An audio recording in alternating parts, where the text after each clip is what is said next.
ಎಲ್ಲರಿಗೂ ವಿಕಲಚೇತನರ ವಾರ್ತೆಗೆ ಸ್ವಾಗತ. ಸ್ನೇಹಿತರೆ, ಇವತ್ತಿನ ಲೈವ್ ಕಾರ್ಯಕ್ರಮ ಯಾರೆಲ್ಲ ನೋಡ್ತಾ ಇದ್ದೀರಾ ಅವರು ದಯವಿಟ್ಟು ನಮ್ಮ ಚಾನಲ್ ಸಬ್ಸ್ಕ್ರೈಬ್ ಮಾಡ್ಕೊಂಡಿಲ್ಲ ಅಂದರೆ ಈಗಲೇ ನಮ್ಮ ಚಾನಲನ್ನು ಸಬ್ಸ್ಕ್ರೈಬ್ ಮಾಡ್ಕೊಳ್ಳಿ, ಮತ್ತು ಲೈಕನ್ನು ಮಾಡ್ತಾ ಹೋಗಿ ಮತ್ತು ಇತರರಿಗೂ ಈ ವಿಡಿಯೋವನ್ನು ಶೇರ್ ಮಾಡ್ತಾ ಹೋಗಿ. ಸಾಕಷ್ಟು ದಿವಸಗಳಿಂದ ನಾವು ಲೈವ್ ಕಾರ್ಯಕ್ರಮವನ್ನು ಮಾಡ್ತಾ ಇರಲಿಲ್ಲ. ಅದರ ಉದ್ದೇಶ ಇಷ್ಟೇ, ನಮಗೆ ಸಾಕಷ್ಟು ಕೆಲಸದ ಒತ್ತಡ ಹಾಗೂ ಇತರೆ ಕಾರ್ಯಕ್ರಮಗಳು ತಮಗೆಲ್ಲ ಗೊತ್ತಿರೋ ಹಾಗೆ ಈಗ ಗ್ರಾಮೀಣ ಪುನಸ್ತಿ ಯೋಜನೆ ಅಡಿಯಲ್ಲಿ ಎಲ್ಲ ಗ್ರಾಮೀಣ ಪುನಸ್ತಿ ಕಾರ್ಯಕರ್ತರು ಮತ್ತು ವಿವಿಧೋದ್ದೇಶ ಪುನಸ್ತಿ ಕಾರ್ಯಕರ್ತರು ನಮ್ಮ ಒಂದು ಏನು ವಿಕಲಚೇತನರ ವಿಶೇಷ ಗ್ರಾಮ ಸೇವೆಗಳನ್ನು ಆಯೋಜನೆ ಮಾಡ್ತಾಯಿದ್ವಿ. ಅದರಲ್ಲಿ ನಾವು ಕೂಡ ಪಾಲ್ಗೊಳ್ಬೇಕಾಯಿತು. ಹಾಗಾಗಿ ನಾವು ನೇರ ಪ್ರಸಾರ ಕಾರ್ಯಕ್ರಮವನ್ನು ಮಾಡೋಕ್ಕೆ ಆಗಲಿಲ್ಲ. ಇವತ್ತಿನ ನೇರ ಕಾರ್ಯಕ್ರಮ ಪ್ರಸಾರ ಮಾಡುವ ಒಂದು ಉದ್ದೇಶ ಏನಪ್ಪ ಅಂತಂದರೆ ಅದನ್ನು ಹೇಳ್ತೀನಿ. ನೀವು ದಯವಿಟ್ಟು ಲೈಕನ್ನು ಕೊಡ್ತಾ ಹೋಗಿ. ಸಾಕಷ್ಟು ಜನ ಲೈವ್ ಜಾಯ್ನ್ ಆಗಿದ್ದೀರಾ, ದಯವಿಟ್ಟು ಲೈಕನ್ನು ಕೊಡ್ತಾ ಹೋಗಿ ಮತ್ತು ನಿಮ್ಮ ಎಲ್ಲ ಸ್ನೇಹಿತರಿಗೂ ಕೂಡ ಈ ಒಂದು ಆನ್ಲೈನ್ನಲ್ಲಿ ನೀವು ಕರ್ಕೋಬೇಕು ಅಂತಂದರೆ ಅವ್ರಿಗೂ ಕೂಡ ಲಿಂಕನ್ನು ಶೇರ್ ಮಾಡುವ ಮೂಲಕ ಅವರು ಕೂಡ ಜಾಯ್ನ್ ಆಗಲಿ. ವಿಶೇಷವಾಗಿ ನಿಮಗೆಲ್ಲ ಗೊತ್ತಿರುವ ಹಾಗೆ ನಮ್ಮ ಗ್ರಾಮೀಣ ಪುನಸ್ತಿ ಯೋಜನೆ ಅಡಿಯಲ್ಲಿ ಕರ್ತವ್ಯ ನಿರ್ವಹಿಸ್ತಾ ಇರ್ತಕ್ಕಂಥ ನಮ್ಮ ಗ್ರಾಮೀಣ ಪುನಸ್ತಿ ಕಾರ್ಯಕರ್ತರಿಗೆ ಈಗಾಗಲೇ ವಿಕಲಚೇತನ ಏನೆಲ್ಲ ಸೌಲಭ್ಯಗಳಿದ್ದಾವೆ ಆ ಸೌಲಭ್ಯಗಳ ಬಗ್ಗೆ ಎಲ್ಲರಿಗೂ ಮಾಹಿತಿ ಗೊತ್ತಿರ್ತದೆ. ಆದರೆ ಕೆಲವರು ಅಂದರೆ ಈಗೇನು ಹೊಸದಾಗಿ ನೇಮಕಗೊಂಡಿರ್ತಾರೆ ಅವರಿಗೆ ನಮ್ಮ ವಿಕಲಚೇತನರಿಗೆ ಯಾವ ಸ್ಕೀಮ್ಗಳಿದ್ದಾವೆ ಅಂತಕ್ಕಂಥದ್ದು ಸ್ವಲ್ಪ ಪರಿಚಯ ಇರೋದು ಕಷ್ಟ, ಅಂದರೆ ಸ್ವಲ್ಪ ಪರಿಚಯ ಇರೋದಿಲ್ಲ. ಹಾಗಾಗಿ ಇವತ್ತಿನ ಒಂದು ಲೈವ್ ಕಾರ್ಯಕ್ರಮದಲ್ಲಿ ನಮ್ಮ ವಿಶೇಷ ಚೇತನರಿಗೆ ಮುಖ್ಯವಾಗಿ ಏನು ಬೇಸಿಕ್ಕು ಅಂದರೆ ಸರ್ಕಾರದಿಂದ ಸಿಗ್ತಕ್ಕಂಥ ಮೂಲಭೂತ ಸೌಕರ್ಯಗಳು ಯಾವುವು ಅದ್ರ ಬಗ್ಗೆ ನಾನು ನಿಮಗೆ ಒಂದು ಸರಳ ಮತ್ತು ಸಂಕ್ಷಿಪ್ತವಾಗಿರ್ತಕ್ಕಂಥ ಮಾಹಿತಿಯನ್ನು ಇವತ್ತಿನ ವಿಡಿಯೋದಲ್ಲಿ ಕೊಡ್ತಾ ಹೋಗ್ತೀನಿ. ಮೊದಲನೇದಾಗಿ ಮತ್ತೊಮ್ಮೆ ತಮಗೆಲ್ಲರಿಗೂ ಕೂಡ ನಾವು ವಿಕಲಚೇತನರ ವಾರ್ತೆಗೆ ಸ್ವಾಗತವನ್ನು ಕೋರ್ತೀನಿ. ಇನ್ನೊಂದು ವಿಷಯ ಏನಪ್ಪ ಅಂದರೆ, ಈಗಾಗಲೇ ನಮ್ಮ ಈ ಒಂದು ಹೊಸ ಚಾನಲ್ ಏನು ತಾವು ಪ್ರಸ್ತುತ ನೋಡ್ತಾ ಇದ್ದೀರಾ, ಇದು ವಿಕಲಚೇತನರ ವಾರ್ತೆ ಚಾನಲ್ಗೆ ಈಗಾಗಲೇ 1,00,000 ವ್ಯೂವರ್ಸು ಬಂದಿದ್ದಾರೆ ಮತ್ತು ಸುಮಾರು 2,000 ಚಂದಾದಾರರಾಗಿದ್ದೀರಾ. ಇವರಿಗೆ ತಮಗೆಲ್ಲರಿಗೂ ಕೂಡ ಈ ಒಂದು ಸಂದರ್ಭದಲ್ಲಿ ನಾನು ಅತ್ಯಂತ ವಿನಯಪೂರ್ವಕ ಅಭಿನಂದನೆಗಳನ್ನು ಸಲ್ಲಿಸ್ತಾ ಇದ್ದೀನಿ. ನಿಮ್ಮ ಪ್ರೀತಿ, ನಿಮ್ಮ ವಿಶ್ವಾಸ ಹೀಗೆ ಮುಂದುವರಲಿ ಅಂತ ಹೇಳ್ಬಿಟ್ಟು ನಾನು ಹಾರೈಸ್ತಾ ಇದ್ದೀನಿ. ಸ್ನೇಹಿತರೆ, ಇವತ್ತಿನ ಲೈವ್ ಕಾರ್ಯಕ್ರಮದ ಮುಖ್ಯ ಉದ್ದೇಶ ಏನಪ್ಪ ಅಂತಂದರೆ, ನಮ್ಮ ವಿಶೇಷ ಚೇತನರಿಗೆ ಗ್ರಾಮೀಣ ಹಾಗೂ ನಗರ ಪ್ರದೇಶದಲ್ಲಿರ್ತಕ್ಕಂಥ ವಿಶೇಷ ಚೇತನರಿಗೆ ಯಾವ ರೀತಿ ನಾವು ಪೋಷಣ ಭತ್ಯೆಗೆ ಅರ್ಜಿ ಹಾಕಬೇಕು ಮತ್ತು ಬಸ್ ಪಾಸ್ಗೆ ಯಾವ ರೀತಿ ನಾವು ಅರ್ಜಿಯನ್ನು ಹಾಕಬೇಕು, ಈ ಎರಡು ವಿಚಾರವನ್ನು ಇವತ್ತು ಚರ್ಚೆ ಮಾಡೋಣ. ನಿಮ್ಮ ಅನಿಸಿಕೆ ಅಭಿಪ್ರಾಯಗಳಿಗೆ ನಾನು ಸ್ವಾಗತವನ್ನು ಕೋರ್ತೀನಿ. ಮೊದಲನೇದಾಗಿ ನೀವು ಯಾರೆಲ್ಲ ಲೈವ್ ನೋಡ್ತಾ ಇದ್ದೀರಾ ದಯವಿಟ್ಟು ನೀವು ಕಾಮೆಂಟನ್ನು ಮಾಡಿ ನಮಗೆ ಉತ್ತರವನ್ನು ಸಹ ಪ್ರಶ್ನೆಯನ್ನು ಕೇಳ್ಬೋದು. ನಾನು ಸಂಕ್ಷಿಪ್ತ ಈ ಒಂದು ಕಾರ್ಯಕ್ರಮದಲ್ಲಿ ನಿಮಗೆ ನಿಮ್ಮ ಪ್ರಶ್ನೆಗಳಿಗೆ ಉತ್ತರವನ್ನು ಕೊಡುವಂಥ ಕೆಲಸವನ್ನು ಮಾಡ್ತೀನಿ. ಸ್ನೇಹಿತರೆ, ಮೊದಲನೇದಾಗಿ ಈಗ ನಮ್ಮ ಗ್ರಾಮೀಣ ಪುನಸ್ತಿ ಯೋಜನೆಯಲ್ಲಿ ಕರ್ತವ್ಯ ನಿರ್ವಹಿಸ್ತಾ ಇರ್ತಕ್ಕಂತಹ ನಮ್ಮ ಗ್ರಾಮೀಣ ಕಾರ್ಯಕರ್ತರು ಅಂದರೆ VRWMRW ಅವರು ಮೊದಲು ಮಾಡುವಂಥ ಕೆಲಸ ಏನಪ್ಪ ಅಂದರೆ, ನಾವು ವಿಕಲಚೇತನರನ್ನ ಗುರುತು ಮಾಡ್ತೀವಿ, ಅಂದರೆ ಅವ್ರನ್ನ ಪತ್ತೆ ಹಚ್ತೀವಿ. ಪತ್ತೆ ಹಚ್ಚಾದಮೇಲೆ ಇವರು ಯಾವ ಬಗೆಯ ಅಂಗವಿಕಲರು, ಯಾವ ಒಂದು ಕೆಟಗರಿಗೆ ಇವರು ಸೇರ್ತಾರೆ, ಯಾವ ವಿಭಾಗಕ್ಕೆ ಸೇರ್ತಾರೆ ಅಂತಕ್ಕಂಥದ್ದನ್ನು ವೈದ್ಯರ ಮೂಲಕ ದೃಢೀಕರಣ ಪತ್ರ ಕೊಡುವುದರ ಮೂಲಕ ನಾವು ಅವರಿಗೆ ಪತ್ತೆಯನ್ನು ಹಚ್ತೀವಿ. ಅಂದರೆ ಅದಕ್ಕೆ ವಿಶಿಷ್ಟ ಗುರುತಿನ ಚೀಟಿ ಅಂತ ಹೇಳ್ತೀವಿ. ಆ ವಿಶಿಷ್ಟ ಗುರುತಿನ ಚೀಟಿ ಕೊಟ್ಟು ಆದಮೇಲೆ ಅವರು ತೊಗೊಂಡಾದಮೇಲೆ ಈಗ ಇಲ್ಲಿಂದ ನಮ್ಮ ಸರ್ಕಾರದ ನಮ್ಮ ಇಲಾಖೆ ಯೋಜನೆಗಳವರಿಗೆ ಸಿಗಲಿಕ್ಕೆ ಪ್ರಾರಂಭ ಮಾಡ್ತವೆ. ಇದು ಮೊದಲನೇ ಹಂತ. ಎರಡನೇದಾಗಿ ಇನ್ನೊಂದೇನಪ್ಪ ಅಂತಂದರೆ, ಈಗ ನಡೀತಾ ಇರ್ತಕ್ಕಂಥದ್ದು ಬಸ್ ಪಾಸು ಸಂದರ್ಭ. ಬಸ್ ಪಾಸನ್ನು ಯಾವ ರೀತಿ ಪಡ್ಕೋಬೇಕು, ಇದಕ್ಕೆ ಎಷ್ಟು ಫೀಸ್ ಇದೆ, ಎಲ್ಲಿ ಹೋಗಬೇಕು, ಮತ್ತು ಹಳೆ ಬಸ್ ಪಾಸ್ ಹೇಗೆ, ಹೊಸ ಬಸ್ ಪಾಸ್ ಹೇಗೆ ಅಂತಕ್ಕಂಥ ಮಾಹಿತಿಯನ್ನು ಕೂಡ ನಿಮಗೆ ಕೊಡ್ತಾ ಹೋಗ್ತೀನಿ. ದಯವಿಟ್ಟು ವಿಡಿಯೋದಲ್ಲಿ ನೀವು ಜಾಯ್ನ್ ಆಗಿರ್ರಿ. ನೋಡಿರಿ, ಮೊದಲನೇದಾಗಿ ಮಂಜುನಾಥ್ ಅಂತಕ್ಕಂಥವ್ರು ಈಗಾಗಲೇ ನನಗೆ ಕಾಮೆಂಟಲ್ಲಿ ಹಾಯ್ ಅಂತ ಕಳಿಸಿದ್ದಾರೆ. ಯಾವ ಊರು ಮಂಜುನಾಥ್, ನಿಮ್ಮ ಊರು ಹೆಸರು ತಿಳ್ಕೊಬೋದಾ? ದಯವಿಟ್ಟು ನಿಮ್ಮ ಊರು ಯಾವುದು, ನೀವು ಮತ್ತು ನೀವು ಏನು ಕೆಲಸ ಮಾಡ್ತೀರಾ ಅಂತಕ್ಕಂಥದ್ದನ್ನು ಕೂಡ ನಮಗೆ ಕಾಮೆಂಟ್ ಬಾಕ್ಸಲ್ಲಿ ಹಾಕಿ ನಿಮಗೆ ಸಂಪರ್ಕ ಮಾಡೋಕ್ಕೆ ಚೆನ್ನಾಗಿರ್ತದೆ. ಈಗ ವಿಶೇಷ ಚೇತನರಿಗೆ ಬಸ್ ಪಾಸನ್ನು ಕೊಡ್ತಕ್ಕಂತಹ ಒಂದು ಯೋಜನೆ ಸಾರಿಗೆ ಇಲಾಖೆಯಿಂದ ಮಾಡಲಾಗ್ತಾ ಇದೆ. ಅದು ನಮ್ಮ ಗ್ರಾಮದಿಂದ, ಅಂದರೆ ತಾವು ವಾಸ ಇರ್ತಕ್ಕಂಥ ಗ್ರಾಮದಿಂದ ಸುಮಾರು 100 ಕಿಲೋಮೀಟರ್ ವ್ಯಾಪ್ತಿ ಒಳಗಾಗಿ ಬಸ್ ಪಾಸನ್ನು ಸರ್ಕಾರ ನಮ್ಮ ವಿಶೇಷಚೇತನರಿಗೆ ರಿಯಾಯಿತಿ ದರದ ಬಸ್ ಪಾಸನ್ನು ಕೊಡ್ತದೆ. ಅದಕ್ಕೆ ನೀವು ಮಾಡಬೇಕಾಗಿರೋದು ಇಷ್ಟೇ, ನಿಮ್ಮ ವಿಶಿಷ್ಟ ಗುರುತಿನ ಚೀಟಿ ಅಂದರೆ UDID card, Aadhaar card, ration card ಮತ್ತು ಏನಂತೀರ ನಿವಾಸಿ ಪ್ರಮಾಣ ಪತ್ರ ಆದಾಯ ಪ್ರಮಾಣ ಪತ್ರ, ಇವು ಅಷ್ಟನ್ನು ಕೂಡ ನೀವು ಆ್ಯಡ್ ಮಾಡುವ ಮೂಲಕ ಈ 3 ಭಾವಚಿತ್ರ, ಸ್ಟಾಂಪ್ ಸೈಜಿನ 3 ಭಾವಚಿತ್ರ ಅದನ್ನು ಲಗತ್ತಿಸುವ ಮೂಲಕ ನೀವು KSRTC ವಿಭಾಗಕ್ಕೆ ಅರ್ಜಿಯನ್ನು ಸಲ್ಲಿಸಬೇಕಾಗ್ತದೆ. ನಮ್ಮ VRW, MRW ಅಥವಾ DDW ಅವರ ಹತ್ರ ಒಂದು ಬಸ್ ಪಾಸ್ಗೋಸ್ಕರ ಒಂದು ಅಂದರೆ ನೀವು ಹೊಸದಾಗಿ ಮಾಡ್ತಾ ಇದ್ದರೆ ಅದಕ್ಕೆ ಮೊದಲು ನಿಮ್ಮ ಜಿಲ್ಲಾ ಅಂಗವಿಕಲ ಕಲ್ಯಾಣಾಧಿಕಾರಿಗಳು ಅದಕ್ಕೆ ದೃಢೀಕರಣವನ್ನು ಕೊಡ್ತಾರೆ. ಹೌದು, ಇವರು ಈ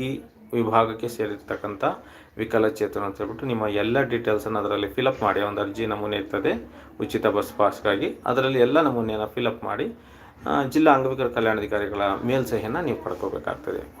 ಪಡ್ಕೊಂಡು ಆದಮೇಲೆ 660 ರೂಪಾಯಿ ಕ್ಯಾಶು ಅಥವಾ DD ಮೂಲಕ ಅಮೌಂಟು, ವಿಶಿಷ್ಟ ಗುರುತಿನ ಚೀಟಿ, ಆಧಾರ್ ಕಾರ್ಡ್, ರೇಷನ್ ಕಾರ್ಡ್, ಆದಾಯ ಪ್ರಮಾಣ ಪತ್ರ, 3 ಭಾವಚಿತ್ರಗಳು ಅಂದರೆ ಪಾಸ್ಪೋರ್ಟ್ ಸೈಜಿನ ಸಣ್ಣವು ಫೋಟೋಗಳನ್ನು ನೀವು ತಗೊಂಡು ಹೋಗಬೇಕಾಗ್ತದೆ KSRTC ಡಿಪೋಗೆ ಅಥವಾ KSRTC ಬಸ್ ನಿಲ್ದಾಣಕ್ಕೆ. ಹೊಸದಾಗಿ ಪಡಿಬೇಕಾದ್ರೆ ನೀವು ಡಿಪೋಗೆ ಹೋಗೋಕ್ಕಿಂತ ಮುಂಚೆ ಜಿಲ್ಲಾ ಹಂತಕ್ಕೆ ಹೋಗಬೇಕಾಗ್ತದೆ. ಜಿಲ್ಲಾ ಮಟ್ಟದಲ್ಲಿ ಅಲ್ಲಿ ಪರಿಶೀಲನೆ ಮಾಡಿ ಜಿಲ್ಲಾ ಮಟ್ಟದಲ್ಲಿ KSRTC ಬಸ್ ಸ್ಟ್ಯಾಂಡಲ್ಲಿ ನಿಮಗೆ ಬಸ್ ಪಾಸನ್ನು ವಿತರಣೆ ಮಾಡ್ತಾರೆ. ಈಗ ಬರುವ ಫೆಬ್ರವರಿವರೆಗೂ, ಅಂದರೆ ಕಳೆದ ವರ್ಷ ಯಾರೆಲ್ಲ ಬಸ್ ಪಾಸ್ ತೊಗೊಂಡಿದ್ದೀರಾ ಅವರು ಬರುವ ಫೆಬ್ರವರಿ 28ನೇ ತಾರೀಕುವರೆಗೂ ಅದೇ ಹಳೆ ಬಸ್ ಪಾಸ್ಗಳು ಮಾನ್ಯತೆ ಇರ್ತವೆ. ಅದರಲ್ಲಿ ನೀವು 100 ಕಿಲೋಮೀಟ್ರ್ ಪ್ರಯಾಣವನ್ನು ಮಾಡ್ಬೋದು. ಹೊಸದಾಗಿ ಮಾಡ್ತಕ್ಕಂಥವ್ರಿಗೆ ಡಿಸೆಂಬರ್ 16ನೇ ತಾರೀಕಿಂದ ಈಗಾಗಲೇ ಆನ್ಲೈನ್ ಅರ್ಜಿಗಳು ಪ್ರಾರಂಭ ಆಗಿದ್ದೇವೆ. ನೀವು SSP ಪೋರ್ಟಲಲ್ಲಿ ಆನ್ಲೈನ್ ಅರ್ಜಿಯನ್ನು ಹಾಕಿ ಆನ್ಲೈನ್ ಅರ್ಜಿಯ ಪ್ರತಿಯನ್ನು ನೀವು KSRTC ವಿಭಾಗಕ್ಕೆ ತೆಗೆದುಕೊಂಡು ಹೋಗಿ ಅಮೌಂಟು ಮತ್ತು ನಿಮ್ಮ ಎಲ್ಲ ದಾಖಲಾತಿಗಳನ್ನು ಕೊಟ್ಟರೆ ಅವರು ನಿಮಗೆ ಬಸ್ ಪಾಸನ್ನು ವಿತರಣೆ ಮಾಡ್ತಾರೆ. ಇದು ಒಂದು ಆಯಿತು. ಎರಡನೇದು, ಸಾಕಷ್ಟು ಬಾರಿ ನಾನು ಕೂಡ ವಿಡಿಯೋ ಮಾಡಿದ್ದೀನಿ, ಸಾಕಷ್ಟು ಮಾಹಿತಿ ನಿಮಗೆ ಆಗಲೇ ಗೊತ್ತಿರ್ತದೆ. ಆದರೂ ಕೂಡ ಪೋಷಣಾ ಭತ್ಯೆ, ಅಂಗವಿಕಲರ ಪೆನ್ಷನ್ ಯಾವ ರೀತಿ ಪಡಿಬೇಕು ಅಂತ ಹೇಳ್ಬಿಟ್ಟು ಮಾಹಿತಿಯನ್ನು ಕೇಳ್ತಾ ಇರ್ತೀರ. ಅದಕ್ಕೆ ಒಂದು ಸಿಂಪಲ್ ಆಗಿರ್ತಕ್ಕಂಥ ಮೆಥಡನ್ನು ನಿಮಗೆ ಹೇಳ್ಕೊಡ್ತೀನಿ. ಮೊದಲು ನಿಮಗೆ ಗೊತ್ತಿರೋ ಹಾಗೆ UDID ಕಾರ್ಡ್ ಎಲ್ಲರಿಗೂ ಹೊಂದಿರಬೇಕು. ಅವರು ದೃಷ್ಟಿದೋಷ, ಶ್ರವಣದೋಷ, ಬುದ್ಧಿಮಾಂದ್ಯರು ಅಥವಾ ಮಾನಸಿಕ ಅಸ್ವಸ್ಥರು ಅಥವಾ ಬೇರೆ 21 ಬಗೆಯ ಯಾವುದೇ ರೀತಿಯ ಅಂಗವಿಕಲರಾಗಿದ್ದರೂ ಕೂಡ ಎಲ್ಲರಿಗೂ ಕೂಡ ಈಗ UDID ಕಾರ್ಡ್ ಕಡ್ಡಾಯ ಮಾಡಿದರೆ ವಿಶಿಷ್ಟ ಗುರುತಿನ ಚೀಟಿ ಕೊಡಬೇಕಾಗ್ತದೆ. ವಿಶಿಷ್ಟ ಗುರುತಿನ ಚೀಟಿ ಇರಬೇಕು. ಆವಾಗ ಅದಾದಮೇಲೆ ನಿಮಗೆ ಆಧಾರ್ ಕಾರ್ಡ್, ಬ್ಯಾಂಕ್ ಅಕೌಂಟ್ ಇರಬೇಕು. ಇಲ್ಲಿ ಮುಖ್ಯವಾಗಿ ನಿಮ್ಮ ಹೆಸರಿಗೆ ಬ್ಯಾಂಕ್ ಅಕೌಂಟ್ ಇರಬೇಕು. ಒಂದು ನೆನಪಿರಲಿ, ರಾಷ್ಟ್ರೀಕೃತ ಬ್ಯಾಂಕುಗಳ ಅಕೌಂಟ್ ನಿಮಗೆ ಕಡ್ಡಾಯ. ಪೋಸ್ಟ್ ಅಕೌಂಟು ನಡೀತದೆ, ಆದರೆ ಕೆಲವು ಕಡೆ ಪೋಸ್ಟ್ ಅಕೌಂಟ್ ತೊಗೊತಾ ಇಲ್ಲ. SBI, SBM ಮತ್ತು ICICI bank, union bank, Karnataka bank ಇಂತಹ ಅಕೌಂಟ್ಗಳಿದ್ರೆ ತುಂಬ ಒಳ್ಳೆಯದು. ಈ ಒಂದು ಬ್ಯಾಂಕಿನ ಪಾಸ್ ಪುಸ್ತಕ ಜೆರಾಕ್ಸು, ವಿಶಿಷ್ಟ ಗುರುತಿನ ಚೀಟಿ, Aadhaar card, ration card, identity card ಅಂದರೆ ಚುನಾವಣಾ ಗುರುತಿನ ಚೀಟಿ ಮತ್ತು 3 ಭಾವಚಿತ್ರ ಅಥವಾ 4 ಭಾವಚಿತ್ರ ಮತ್ತು ಅಂಗವಿಕಲರ ಪೋಷಣಾ ಭತ್ಯೆ ಒಂದು ಅರ್ಜಿ ಸಿಗ್ತದೆ, ಅದನ್ನು ಫಿಲಪ್ ಮಾಡಿ ನೀವು ಯಾವುದೇ ಗ್ರಾಮ ಕೇಂದ್ರ, ನಾಡ ಕಚೇರಿ ಅಥವಾ ತಾಲೂಕು ಕಚೇರಿಗೆ ಭೇಟಿ ನೀಡಿ ಅಲ್ಲಿ ನೀವು ಅರ್ಜಿಯನ್ನು ಸಲ್ಲಿಸಬೇಕು. ಅರ್ಜಿಯನ್ನು ಸಲ್ಲಿಸಿದ ನಂತರ ಅರ್ಜಿಯ ಒಂದು ಅಕ್ಲಾಜ್ಮೆಂಟನ್ನು ಅಂದರೆ ಒಂದು ದೃಢೀಕರಣ ಪತ್ರವನ್ನು, ಅರ್ಜಿ ಸ್ವೀಕೃತ ಪತ್ರವನ್ನು ನಿಮಗೆ ಕೊಡ್ತಾರೆ. ಆ ಸ್ವೀಕೃತಿ ಪತ್ರವನ್ನು ತೆಗೆದುಕೊಂಡು ಮನೆಗೆ ಹೋಗಬೇಕು. ನೀವು ಅರ್ಜಿ ಕೊಟ್ಟ ಸುಮಾರು 41 ದಿನಗಳ ಒಳಗಾಗಿ ನೀವು ಮತ್ತೆ ಗ್ರಾಮ ಸಹಾಯಕರನ್ನ, ಗ್ರಾಮ ಪಂಚಾಯತಿಯಲ್ಲಿರ್ತಕ್ಕಂಥ ಗ್ರಾಮ ವ್ಯಾಪ್ತಿಯಲ್ಲಿರ್ತಕ್ಕಂಥ ವಿಲೇಜ್ ಅಕೌಂಟೆಂಟನ್ನು ನೀವು ಸಂಪರ್ಕ ಮಾಡಬೇಕಾಗ್ತದೆ. ಅವರು ನಿಮ್ಮ ಎಲ್ಲ ಸಂಪೂರ್ಣ ಮಾಹಿತಿಯನ್ನು ಅವರು ಮತ್ತೆ ಕೇಳಿ ಅವರ ಒಂದು ವರದಿಯನ್ನು ಹಾಕ್ಕೊಡ್ತಾರೆ. ಆ ವರದಿಗೆ ಮತ್ತೆ ದೃಢೀಕರಣವನ್ನು RI ಅವರು, ರೆವಿನ್ಯೂ ಸೆಕ್ರೆಟರಿ ಅವರು ಅದಕ್ಕೆ ದೃಢೀಕರಣ ಕೊಡ್ತಾರೆ. ಆ ದೃಢೀಕರಣ ಎಲ್ಲ ಕೊಟ್ಟಾಗ ಪುನಃ ಅದು ತಹಸೀಲ್ದಾರ್ ಆಫೀಸಿಗೆ ಆ ಒಂದು ನಿಮ್ಮ ಅರ್ಜಿಯನ್ನು ಕಳಿಸ್ಕೊಟ್ಟಾಗ ಅಲ್ಲಿ ಮತ್ತು ಉಪ ತಹಸೀಲ್ದಾರ್ ಅಂತ ಇರ್ತಾರೆ, ಗ್ರೇಡ್ 2 ಅಂತ, ಅವರು ಆ ಒಂದು ಅರ್ಜಿಯನ್ನು ಪರಿಶೀಲನೆ ಮಾಡಿ ವೆಬ್ಸೈಟಿಗೆ ಅಂದರೆ ನಮ್ಮ ರೆವಿನ್ಯೂ ವಿಭಾಗಕ್ಕೆ, ಕಂದಾಯ ವಿಭಾಗಕ್ಕೆ ಕಳಿಸ್ಕೊಡ್ತಾರೆ.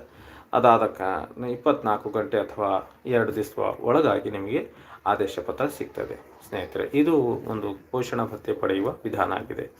ಏನು ಮಹಾ ದೊಡ್ಡ ಕೆಲಸ ಅಲ್ಲ, ನೀವೇ ಮಾಡ್ಕೋಬೋದು. ಆದರೆ ನಿಮ್ಮ ಕೈಲಿ ಓಡಾಡೋಕ್ಕಾಗೋದಿಲ್ಲ, ಕಣ್ಣು ಕಾಣೋದಿಲ್ಲ, ಕಿವಿ ಕೇಳಿಸೋದಿಲ್ಲ ಅಂತಂದರೆ ನಮ್ಮ ಗ್ರಾಮೀಣ ಪಂಚಾಯತಿ ಕಾರ್ಯಕರ್ತರ ಸಹಕಾರವನ್ನು ನೀವು ಇದಕ್ಕೂ ಸಹ ಪಡಿಬೋದು.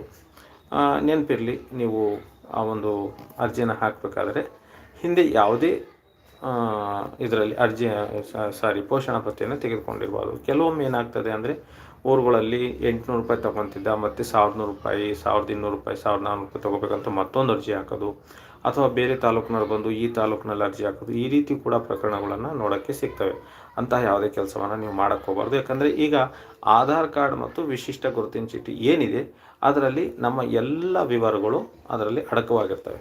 ಒಂದೇ ರೀತಿಯ ರಾಷ್ಟ್ರಾದ್ಯಂತ ಒಂದೇ ರೀತಿಯ ಗುರುತಿನ ಚೀಟಿ ಈಗ ಅಂಗವಿಕಲರಿಗೆ ಕೊಟ್ಟಿರೋದ್ರಿಂದ, ಒಂದೇ ರೀತಿಯ ಏನು ಆಧಾರ್ ಕಾರ್ಡ್ ಕೊಟ್ಟಿರೋದ್ರಿಂದ ನೀವು ಬೇರೆ ಎಲ್ಲಾದರೂ ಪಿಂಚಣಿ ತೊಗೊತಾ ಇದ್ದರೆ ಖಜಾನೆ ಒಳಗಡೆ ಅದು ಗೊತ್ತಾಗುತ್ತೆ, ಆವಾಗ ಅದು ಅಫೆನ್ಸ್ ಆಗುತ್ತೆ, ಅಪರಾಧ ಆಗುತ್ತೆ. ಹಾಗಾಗಿ ಯಾವುದೇ ಕಾರಣಕ್ಕೂ ಎರಡೆರಡು ಬಾರಿ ಪ್ರಯತ್ನವನ್ನು ಪಡಬಾರ್ದು. ಮತ್ತು ಕೆಲವು ಗ್ರಾಮಗಳಲ್ಲಿ ಏನಾಗ್ತದೆ ಅಂತಂದರೆ, ವ್ಯಕ್ತಿ ತೀರೋಗಿದ್ರೂ ಕೂಡ ಅವರ ಹೆಸರಲ್ಲಿ ಪಿಂಚಣಿ ಬರ್ತಾ ಇರ್ತದೆ.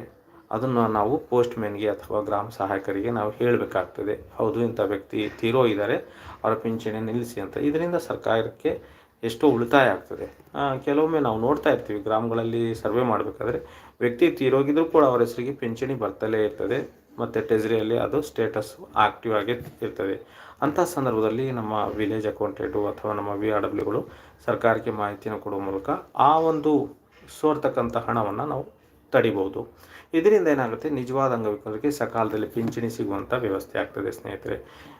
ಇದು ಪಿಂಚಣಿ ತೆಗೆದುಕೊಳ್ತಕ್ಕಂಥ ಒಂದು ಮಾಹಿತಿ ಆಯಿತು. ಮತ್ತು ಈಗ ತಾವು ಗಮನಿಸ್ತಾ ಇರ್ಬೋದು, ಡಿಸೆಂಬರ್ ತಿಂಗಳಿಂದ ಇಲ್ಲಿವರೆಗೆ ಅಂದರೆ ಇವತ್ತಿನವರೆಗೆ ರಾಜ್ಯಾದ್ಯಂತ ನಮ್ಮ ಗ್ರಾಮ ಸಭೆಗಳು, ವಿಶೇಷಚೇತನರ ವಿಕಲಚೇತನ ವಿಶೇಷ ಗ್ರಾಮ ಸಭೆಗಳು ನಡೆದವು. ತುಂಬ ಯಶಸ್ವಿಯಾಗಿ ಆ ಗ್ರಾಮ ಸಭೆಗಳು ನಡೀತಾ ಇದ್ದಾವೆ. ಆದರೂ ಕೂಡ ಇನ್ನೂ ಎಲ್ಲೋ ಒಂದು ಕಡೆ ನಮ್ಮ ಅಧಿಕಾರಿಗಳು, ಬೇರೆ ಬೇರೆ ವಿಭಾಗದ ಅಧಿಕಾರಿಗಳು ಇದಕ್ಕೆ ಸಹಕಾರವನ್ನು ಕೊಡಬೇಕಾಯಿತು. ಇದು ಪ್ರಥಮ ಆಗಿರೋದ್ರಿಂದ ಸಾಕಷ್ಟು ಕಡೆ ಎಲ್ಲ ಅಧಿಕಾರಿಗಳು ಭಾಗವಹಿಸೋಕ್ಕೆ ಆಗಲಿಲ್ಲ. ಮುಂದಿನ ದಿನಗಳಲ್ಲಿ ಅಂದರೆ ಇನ್ನೂ ಬಾಕಿ ಉಳಿದಿರತಕ್ಕಂಥ ಪಂಚಾಯತಿಗಳಲ್ಲಿ ಎಲ್ಲ ಅಧಿಕಾರಿಗಳು ಈ ವಿಕಲಚೇತನರ ವಿಶೇಷ ಸಮನ್ವಯ ಸಭೆಗಳಲ್ಲಿ ಭಾಗವಹಿಸುವ ಮೂಲಕ ಸ್ಥಳದಲ್ಲೇ ಅವರ ಸಮಸ್ಯೆಗಳನ್ನು ಆಲಿಸಿ ಸ್ಥಳದಲ್ಲೇ ಪರಿಹಾರವನ್ನು ಕೊಡುವಂಥ ಕಾರ್ಯಕ್ರಮ ಮಾಡಿದರೆ, ಕೆಲಸಗಳನ್ನು ಮಾಡಿದರೆ ನಿಜವಾಗ್ಲೂ ಕೂಡ ಕೇವಲ ಒಬ್ಬ ಕಲ್ಯಾಣಾಧಿಕಾರಿ ಅಥವಾ ಒಬ್ಬ MRW ಅಥವಾ VRW ಅಂತ ಆಗುವಂಥ ಕೆಲಸ ಇದಲ್ಲ. ಅಂದರೆ ವಿಕಲಚೇತನ ಸಬಲೀಕರಣ ಮಾಡೋಕ್ಕೆ ಸಾಧ್ಯ ಇಲ್ಲ. ಎಲ್ಲ 32 ಇಲಾಖೆಗಳ ಅಧಿಕಾರಿಗಳು ತಮ್ಮ ತಮ್ಮ ಇಲಾಖಾ ವ್ಯಾಪ್ತಿಯಲ್ಲಿ ವಿಕಲಚೇತನಿಗೆ ಮೀಸಲಿಟ್ಟಿರ್ತಕ್ಕಂಥ ಹಣವನ್ನು ಯಾವ ರೀತಿ ಬಳಕೆ ಮಾಡಬೇಕು ಅಂತಕ್ಕಂಥದ್ದನ್ನು ಈ ಒಂದು ವಿಶೇಷ ಗ್ರಾಮ ಸಭೆಗಳಲ್ಲಿ, ವಿಶೇಷ ವಿಕಲಚೇತನ ಸಮನ್ವಯ ಸಭೆಗಳಲ್ಲಿ ಚರ್ಚೆ ಮಾಡುವ ಮೂಲಕ ನಮ್ಮ ನೈಜ ವಿಕಲಚೇತನಿಗೆ, ನೈಜ ಅಂಗವಿಕಲ ವ್ಯಕ್ತಿಗಳಿಗೆ ಕಾರ್ಯಕ್ರಮಗಳನ್ನು ನಿರೂಪಣೆ ಮಾಡಿದರೆ ನಿಜವಾಗ್ಲೂ ಕೂಡ ಸಬಲೀಕರಣ ಅಂತಕ್ಕಂಥ ಒಂದು ಹೆಸರಿಗೆ ಸಾರ್ಥಕತೆ ಬರ್ತದೆ. ಹಾಗಾಗಿ ಮುಂದಿನ ದಿನಗಳಲ್ಲಿ ಎಲ್ಲ PDOಸು, ಎಲ್ಲ EOಸು, ಎಲ್ಲ ವೈದ್ಯರುಗಳು, ಆಶಾ ಕಾರ್ಯಕರ್ತರು, ಅಂಗನವಾಡಿ ಕಾರ್ಯಕರ್ತರು, VRWಗಳು ಮತ್ತು ಬೇರೆ ಬೇರೆ ವಿಭಾಗದ ಅಲ್ಪಸಂಖ್ಯಾತರ ಇಲಾಖೆದು ಮತ್ತು KMDC ಆಗಿರ್ಬೋದು, ಕೃಷಿ ಇಲಾಖೆ ಆಗಿರ್ಬೋದು, ಬೇರೆ ಬೇರೆ ವಿಭಾಗದ ಅಧಿಕಾರಿಗಳು ಕೂಡ ನಮ್ಮ ವಿಶೇಷ ಚೇತನರ ಒಂದು ಸಮನ್ವಯ ಸಭೆಗಳಲ್ಲಿ ಭಾಗವಹಿಸುವ ಮೂಲಕ ಅವರ ಕುಂದುಕೊರತೆಗಳನ್ನು ಆಲಿಸಿ ಅವರ ಇಲಾಖೆಯಲ್ಲಿ ಲಭ್ಯ ಇರತಕ್ಕಂಥ ಅನುದಾನವನ್ನು ಸಮರ್ಪಕವಾಗಿ ಹಂಚಿಕೆ ಮಾಡಬೇಕು ಅಂತ ಹೇಳ್ಬಿಟ್ಟು ಈ ಒಂದು ಲೈವ್ ಕಾರ್ಯಕ್ರಮದ ಮೂಲಕ ಸಮಸ್ತ ಜನತೆಗೆ ಮನವಿಯನ್ನು ಮಾಡ್ತಾಯಿದ್ದೀನಿ. ಯಾಕಂದರೆ ಕೇವಲ ಜಿಲ್ಲಾ ಅಂಗವಿಕಲ ಕಲ್ಯಾಣಾಧಿಕಾರಿಗಳು, VRW, MRW ಅವರು ಮಾಡಬೇಕು ಅಂತೇಳ್ಬಿಟ್ಟು ಹೇಳಿದರೆ ಅದು ಅರ್ಥ ಅಲ್ಲ. ಯಾಕಂದರೆ ಒಂದು ಸಮಾಜದ ಕೆಲಸ ಆಗಬೇಕಂದ್ರೆ ಸರ್ವರು ಕೂಡ ಕೈ ಜೋಡಿಸ್ಬೇಕಾಗ್ತದೆ. ಹಾಗಾಗಿ ಎಲ್ಲ ಇಲಾಖೆಯವರ ಸಹಕಾರ ಮತ್ತು ಅನುದಾನ ಸಮರ್ಪಕ ಬಳಕೆ ಆದರೆ ಮಾತ್ರ ಈ ನಮ್ಮ ಸಬಲೀಕರಣ ಇಲಾಖೆಗೆ ಸಬಲೀಕರಣ ಅಂತ ಹೆಸರು ಕೊಟ್ಟಿರೋದಕ್ಕೂ ಸಾರ್ಥಕತೆ ಆಗ್ತದೆ ಅಂತಕ್ಕಂಥ ಮಾತನ್ನು ಹೇಳ್ತಾ ಲೈವ್ ಬಂದು 15 ನಿಮಿಷ ಜಾಯ್ನ್ ಆಗಿದ್ದೀರಾ. ತಮ್ಮ ಅಮೂಲ್ಯ ಸಮಯವನ್ನು ನಾನು ತೆಗೆದುಕೊಂಡಿದ್ದೀನಿ. ಇದಕ್ಕೆ ತಮಗೆಲ್ಲರಿಗೂ ಅಭಿನಂದನೆಯನ್ನು ಸಲ್ಲಿಸುತ್ತಾ, ಈಗ ಯಾರೆಲ್ಲ ಕಾಮೆಂಟ್ ಮಾಡಿದ್ದೀರಾ ಅವರ ಕಾಮೆಂಟಿಗೆ ನಾನು ಉತ್ತರವನ್ನು ಕೊಡ್ತಕ್ಕಂಥ ಕೆಲಸವನ್ನು ಮಾಡ್ತೀನಿ ಸ್ನೇಹಿತರೆ. ಮೊದಲನೇದಾಗಿ ಮಂಜುನಾಥ್ ಅವರು ಹಾಯ್ ಅಂತ ಕಳಿಸಿದ್ದೀರಾ. Thank you Manjunath. ಯಾವರು ಅಂತ ನೀವು ಹೇಳಿಲ್ಲ. ಹರಿಕೃಷ್ಣ ಅವರು ಸರ್ VRW ಹೆಸರು ಯಾವಾಗ ಚೇಂಜ್ ಆಗುತ್ತೆ ಅಂತ ಹೇಳಿದ್ದಾರೆ. ಅದು ಕಾದು ನೋಡಬೇಕು ನಾವು. ಇಷ್ಟರಲ್ಲೇ ನಮ್ಮ VRW, MRW ಅವರ ಪದನಾಮವನ್ನು ಕೂಡ ಚೇಂಜ್ ಮಾಡ್ತಾ ಇದ್ದಾರೆ ಅಂತ ಒಂದು ಮಾಹಿತಿ ಇದೆ. ಆದ ತಕ್ಷಣ ನಾವು ಸುದ್ದಿಯನ್ನು ಪ್ರಸಾರ ಮಾಡ್ತೀವಿ. ಮತ್ತು ಹರಿಕೃಷ್ಣ ಸರ್ ನೀವು VRW, MRWನ ಅಂತ ಕೇಳಿದ್ದಾರೆ. ಇದರ ನಿಮಗೆ ಅವಶ್ಯಕತೆ ಇಲ್ಲ. ನಾನು MRW ಆಗಿರ್ಬೋದು, VRW ಆಗಿರ್ಬೋದು, ನಾನು ಒಬ್ಬ ಕಾರ್ಯಕರ್ತನಾಗಿ ನಮ್ಮ ವಿಶೇಷ ಚೇತನರ ಸೇವೆಯನ್ನು ಮಾಡ್ತಾಯಿದ್ದೀನಿ. Thank you. ಸಂದೇಶ್ ಪೂಜಾರಿ ಅವರು ಹಾಯ್ ಅಂತ ಕಳಿಸಿದ್ದಾರೆ. ಅದೇ ರೀತಿ ಭಾಳಷ್ಟು ಜನ ಲೈವ್ ಜಾಯ್ನ್ ಆಗಿದ್ದೀರಾ. ಕಾಮೆಂಟಲ್ಲಿ ನಿಮ್ಮ ಅನಿಸಿಕೆ ಅಭಿಪ್ರಾಯಗಳನ್ನು ಹಂಚ್ಕೋಬೇಕು. ಮತ್ತು ದಯವಿಟ್ಟು ನೋಡಿ, ಸಾಕಷ್ಟು ಜನ, ಸುಮಾರು 100ಕ್ಕೂ ಹೆಚ್ಚು ಜನ ಜಾಯ್ನ್ ಆಗಿದ್ದೀರಾ. ಆದರೆ ಲೈಕನ್ನು ಕೊಡ್ತಾ ಇಲ್ಲ. ದಯವಿಟ್ಟು ಲೈಕ್ ಕೊಡೋದ್ರಿಂದ ನಿಮಗೆ ಏನೂ ತೊಂದರೆ ಆಗೋಲ್ಲ, ಏನೂ ಸಮಸ್ಯೆ ಆಗೋದಿಲ್ಲ. ಲೈಕ್ ಕೊಟ್ಟರೆ ನಮ್ಮ ಒಂದು ನಮಗೆ ಮನಸ್ಸಿಗೆ ಸಂತೋಷ ಸಿಗ್ತದೆ. ಲೈಕನ್ನು ಕೊಡಿ.